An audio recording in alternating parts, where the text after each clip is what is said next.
Hi there, how you doing? Have you ever wanted to create cool on-scroll CSS effects? Like maybe an image that fades in from the bottom like this when you scroll down. Or maybe a parallax, which is a cool effect where the background is attached and then you scroll over and you can see the background staying still. How cool is that? Or what about the scroll indicator where you scroll down and you're reading and an indicator goes across left to right on the top? How cool is that? Have you ever wanted to do all this with absolutely no JavaScript using only entirely CSS? If so, you're in the right place. That's exactly what we're going to do now, and no third party libraries, just pure CSS. So let's have a look. So here we are in VS Code then. We can see on the left we have VS Code open, and on the right we have a browser. So we can see here in the HTML we just have an image, and all we've done, we have attached a class called animate onto the image. Now let's go into our CSS. We can see if you scroll up and down here, the image just stays normal. So quick CSS here, we have the body, the height set to 100 EM and padding on the top, and the image is set to 100% width. So let's start then with the keyframes animation to make the image animation work. So for the keyframes animation, it just means that the CSS animation happens in steps. So let's start with keyframes. We're going to just call this anything we want. So let's just call it scale test. Open and close curly brackets.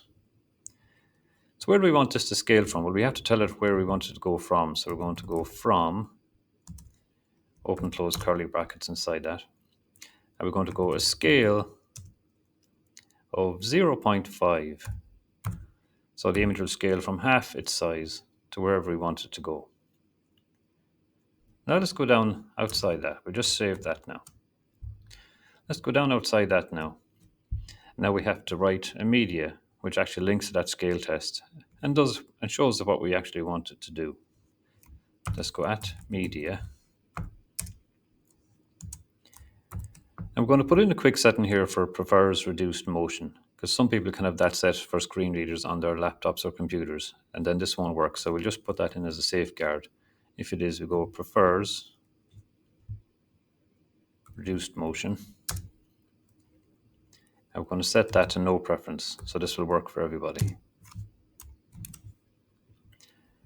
And then we're going to open and close our curly brackets. So what do we want our animation to do? Well, remember we put the class on the image called animate. We can see here class img class equals animate. Let's now create that class.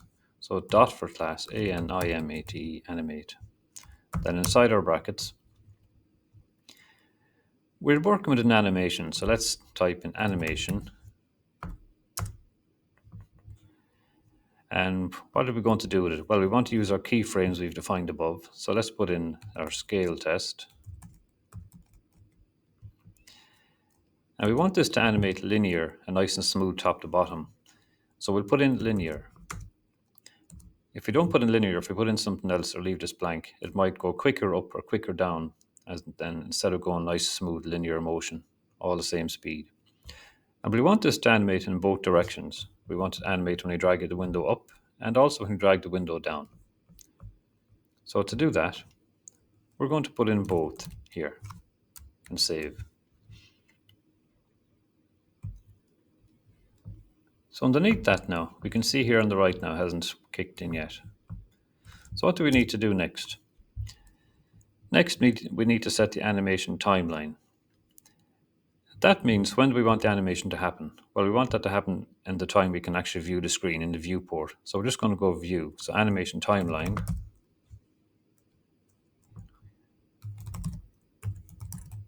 Animation timeline.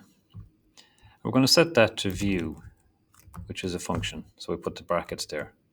In other words, while we're in the viewport, from top to bottom of the screen, we can see now the image on the right has actually shrank down to what we want. We have the scale 0.5 set here. And when we drag it, it doesn't really work as expected yet. We have to finish it off. It's getting there. So what do we need to put in next? We have to tell it now the animation range we want it to go from. Do we want it to scale from small to big, from 20% of the viewport height to 80%, or 50%, or 10%? We want it to start small on the bottom and scale it to 100% on the top. So let's go animation range. Let's start off with 20 VH. VH just means 20% of the viewport height.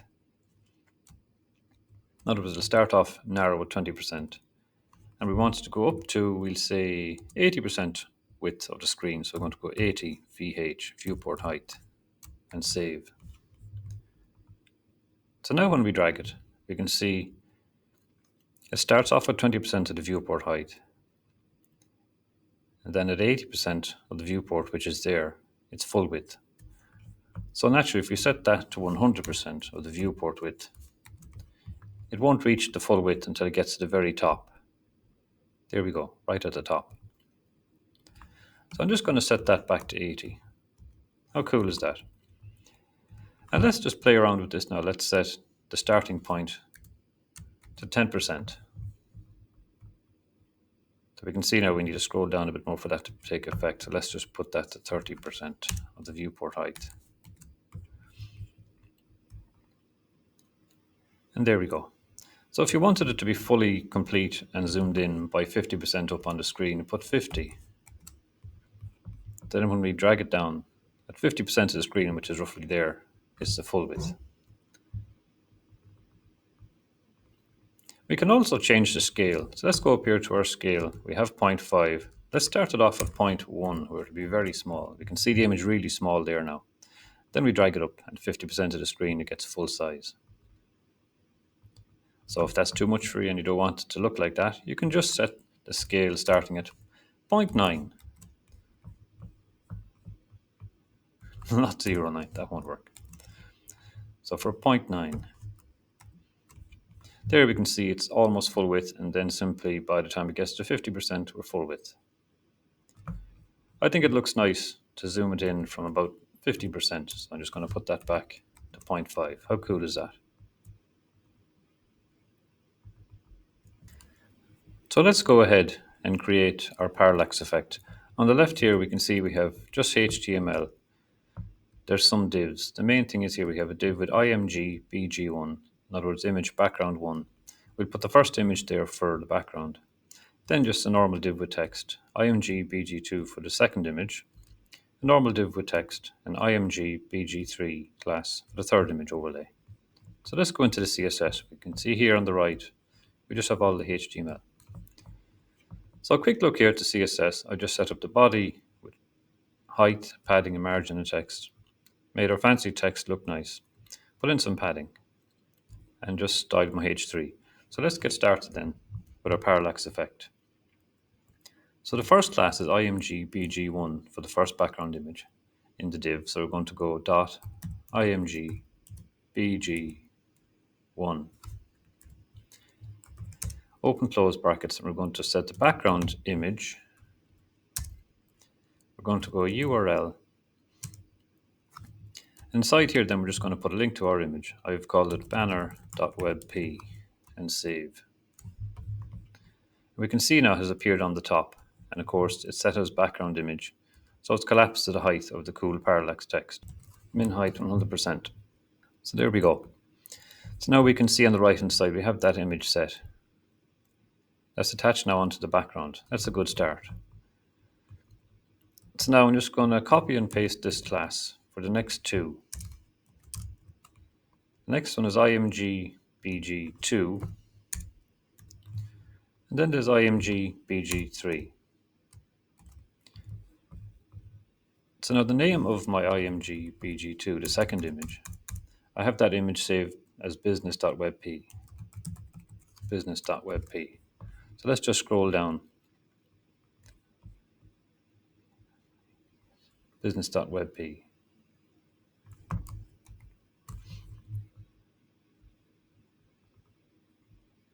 We can see it there. We can see it's obviously put it on as background. We'll tidy that up in a sec. So let's get our third image in. And the third image, I've just called it install left. Install left and save. So when we scroll down, you can now see our other image there. That's cool. We have our three images now on those divs. Now we have to set what we wanted to do with the backgrounds. We can see there the background is repeated for that image and that one also. So we're going to go back up and we're going to set some properties for all these. Let's go into our CSS here. So for each one of these, we're going to want the position relative. That means whatever is inside it will take its reference from where it's relatively located. So we'll just go to the first one, .imgbg1. And we'll apply this to them all, but I'll just do it for one at the start. So we have to make this position relative. Save. That's so that the text we overlay into it, whenever it sees where it is, it'll go. I'll just overlay 40% down and 50% in to where I'm relatively located.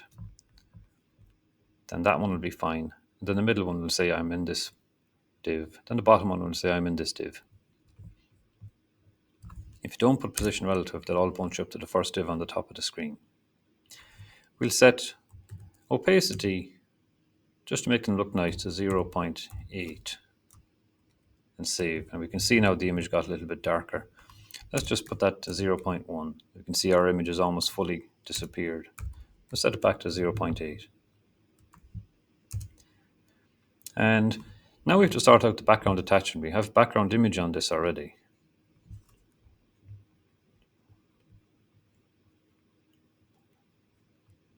So this is applied to them all. So let's go background attachment.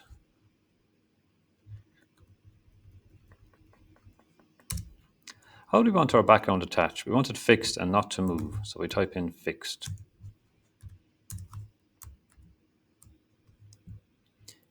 And what's also important, we want it positioned in the center. So we're going to go background, position,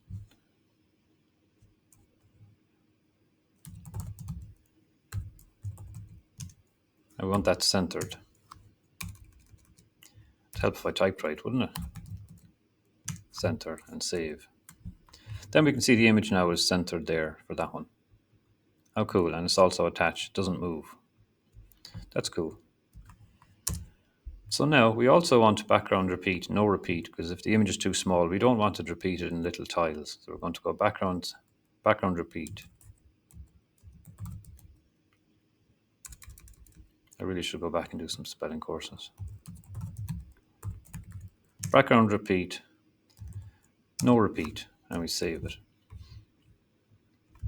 That'll fix the one at the bottom where the tile, it looked like it was repeated tiles.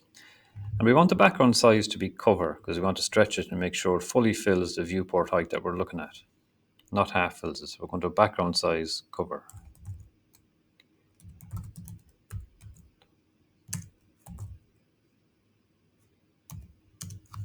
And save. Now let's just check if that worked on the first one. The image is fixed, it looks nice, and it's centered. That's cool.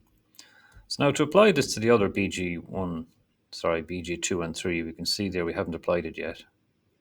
They're actually tiled. We're just going to put in those class names here. So we're going to go comma, then dot imgbg2, save. Let's scroll down now and see. And there indeed is imgbg2, background completely covered and stuck onto the screen. And the text scrolls over. How cool is that? Now let's apply that same class to imgbg3. So I'm going to go comma, dot imgbg3 and save. So now when we scroll down to the bottom one, we can see that one's also stuck there in position, background cover, and not repeated. Doesn't look like it's tiled. Cool. So now let's do the text overlay. We can see now the text overlay isn't in the right place. We can see there it's stuck up at the top. There it's stuck up at the top. And also on the bottom there. So I'm just going to go down here to the bottom then. And the text overlay is just the text that we have here.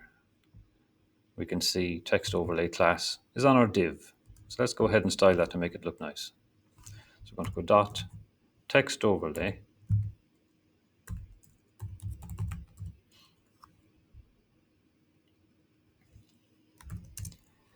And for this, we want this positioned absolutely in the middle. So we're going to go position, going to go absolute.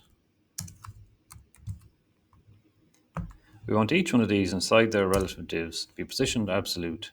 We want to go top 0. We want them, no, top 40% might be better. Top 40%. Save. We can see now it's actually popped down to 40% from the top. And we'll say left. Let's just see what happens if I go 0 and save. Of course, it stays stuck to the left. So let's try left 40%. Now you can play around with this to get the middle if you like, or you can change it to suit wherever it looks best. So that's text overlay. And we're going to have this fixed up. An easy way to fix this up now is we can actually put the width of the text overlay to 100%. Click save. And then we can see it's going to span the entire width of the content. So it's now spanned the entire width of the content. So technically we don't need the left. And we save. And now it automatically puts it into the middle. How cool is that? So top 40% down and the width 100%. Now let's just see, has it worked on our rest of our text overlays? There's none there. There's one there nicely in the middle. None there. And a text overlay nicely in the middle there. How cool is that?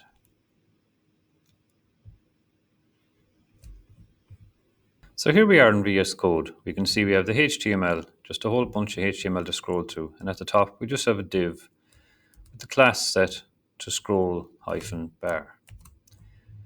So in our CSS, I just have some padding for paddings and margins for the main and the body. Let's now create our CSS for our scroll bar. So we want our scroll bar div to be a width of 100%. We want a height. We'll set it for 1 EM. That's 1 times the default text size of the screen. Now let's just see, we'll give it a background. We'll try a background color and click save. So there we can see our bar on the right hand side. How cool is that? So I think I'd like to do a linear gradient in this to make it look nice as it goes across. So I'm just going to go background, linear gradient. And inside that then, going to go, well, I wanted to go to the right, comma. Let's just type in blue, comma, and then blue, but we'll just change it to make it look slightly nicer. We'll hover over this blue in VS Code and just reduce the opacity, just change the color slightly, and we click save. Now we can see a nice linear gradient on our top bar that's fixed so far at the minute on the top there. Cool. So let's go back into our CSS. And down on the next line. Let's now put this fix so that we can see when we scroll down it disappears. Let's fix it to the top then so it never disappears. So we're going to go position.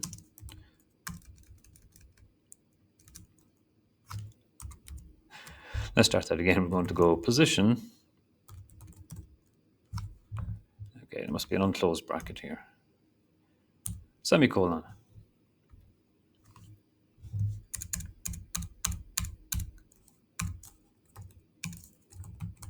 Position. And we're going to go fixed. I should go back to typing school, shouldn't I?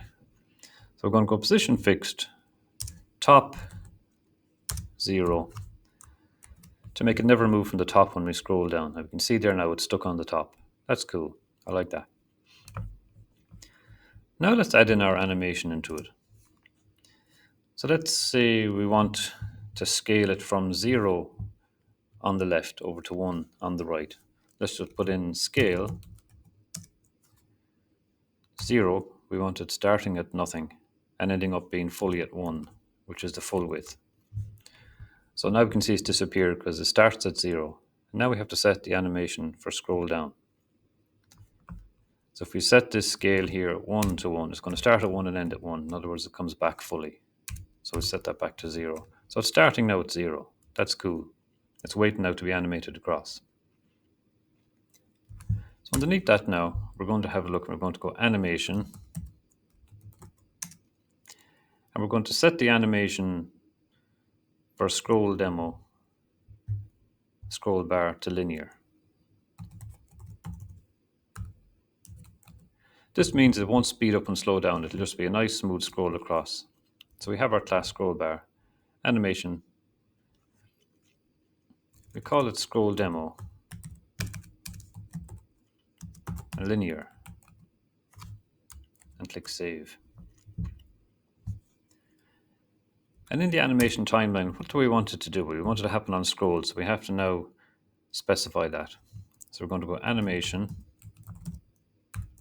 timeline, and we're going to put in scroll with the curly brackets, sorry, the normal brackets, because that's an actual function. Animation, timeline, scroll. We want it to happen when we scroll.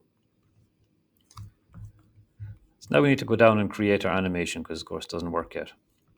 So let's go down now and define what we want this to do with keyframes. Keyframes is cool for animation steps in CSS. So we're going to go at keyframes. And we're going to go, the class we created here, animation scroll demo, or the label rather. Keyframes we wanted to apply to our scroll demo, which is an animation above. Now what do we want this to do? We want it to go from wherever it's set to 0. So we want it to go to, open and close curly brackets. We want to go scale. We wanted to scale from 1 to 1 all the way across the screen. So go 1, 1, and save. So it's set up here to scale to 0, to start at 0. In the animation, we wanted to scale all the way up to 1. So let's save that now and see if it works. When we scroll down, we can see indeed does actually scale up to the full width of the screen. So by default, it starts in the middle of the screen. I don't really like the way that looks. So let's set the position of it to start actually on the left. So we'll go back into our CSS here for the scroll bar, and we go transform origin. We can go left or right or wherever we want. Transform origin left and save. And that should make it start on the left. And indeed now when we scroll, we have a nice cool blue gradient scrolling left to right when we scroll. How cool is that? Hey, thanks for watching. I hope you liked this video. If so, please like, share, comment, and don't forget to subscribe so you don't miss out on any future upcoming cool videos. Why not check out the Web Development for Beginners playlist also, if you're wondering where to start with web development. Or if you're in web development for a while, just keep a check out back for more cool videos.